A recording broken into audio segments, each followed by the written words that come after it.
America ने गजा में लड़ाई को लेकर दुनिया के सामने इजराइल को एक बार फिर नसीहत दी है। अमेरिका ने कहा है कि गजा के रफा में जमीनी लड़ाई इजराइल की गलती होगी और इससे निर्दोषों की जानें जाएंगी।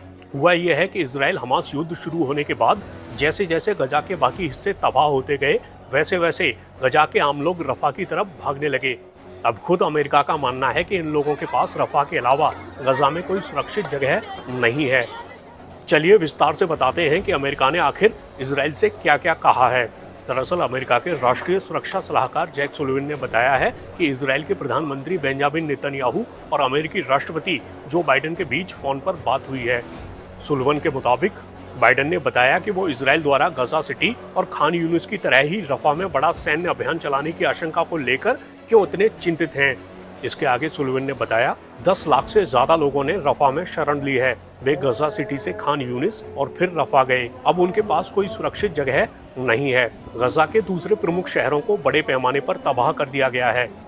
सुलिवन ने कहा कि इजराइल ने अमेरिका या दुनिया को ये योजना नहीं बताई है कि वो कैसे और कहां उन नागरिकों को सुरक्षित पहुंचाएगा।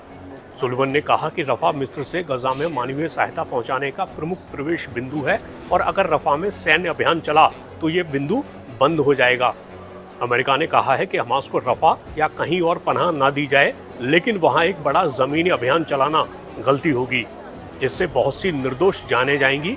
पहले से ही गंभीर मानवीय संकट और बढ़ेगा। गजा में अराजकता बढ़ेगी और इजराइल अंतर्राष्ट्रीय रूप से और अलग थलग होगा। सुलिवन ने बताया कि बाइडेन और नेतन्याहू ने गजा में हमास और अन्य आतंकियों द्वारा बंधक बनाए गए लोगों की रिहाई के बदले में कई हफ्तों के लिए संघर्ष विराम को लेकर चल रही बातचीत पर भी चर्चा की। बाइडेन ने इजराइल की सुरक्षा सुनिश्चित करने के लिए अपनी अटूट प्रतिबद्धता दोहराई और कहा कि इजराइल को हमास पर हमले करने का अधिकार है, जिसने यहूदी लोगों पर भयानक हमला किया था। सुलिवन ने बताया कि नेतन्याहू रफा में हमास आतंकियों को निशाना बनाने के लिए किसी वैकल्पिक तरीके और जमीनी स्तर पर बड़ा हमला किए बगैर मिस्र गजा सीमा को सुरक्षित बनाने पर चर्चा करने के लिए इजरायली अधिकारियों का एक दल वॉशिंगटन भेजने पर भी राजी हो गए हैं।